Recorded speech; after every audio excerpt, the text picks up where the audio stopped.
Hey, good morning everyone. Tuesday morning, the 10th of November 2020.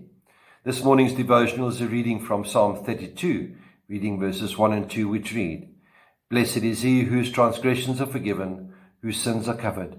Blessed is the man whose sin the Lord does not count against him, and in whose spirit is no deceit. Today we look at forgiveness. Mac, having struggled with drug abuse and sexual sin, was desperate. The relationships he valued were in disarray, and his conscience was beating him up. In his misery, he found himself unannounced at a church, asking to speak with a minister. There he found relief in sharing his complicated story and in hearing about God's mercy and forgiveness. David was pretty much in the same boat, that after his sexual sin with Bathsheba, he added to his wrongdoing by devising a sinister strategy that resulted in the death of the woman's husband.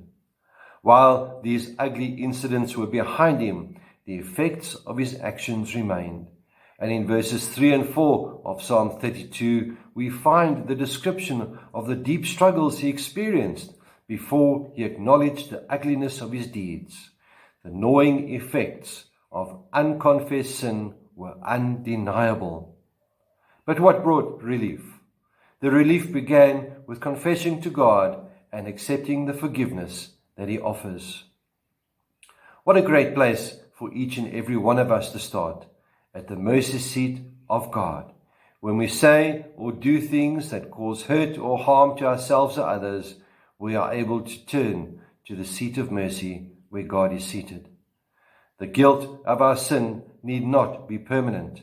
There's one whose arms are wide open to receive us when we acknowledge our wrongs and seek his forgiveness.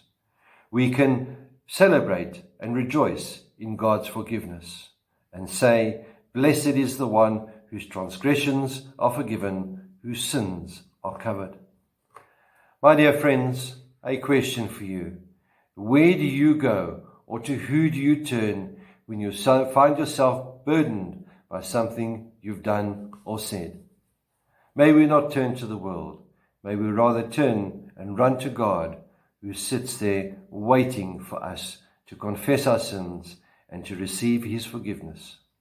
With those few words, my prayer is, may the Lord be with you, may he bless you, may he cause his face to shine upon you and be with you always.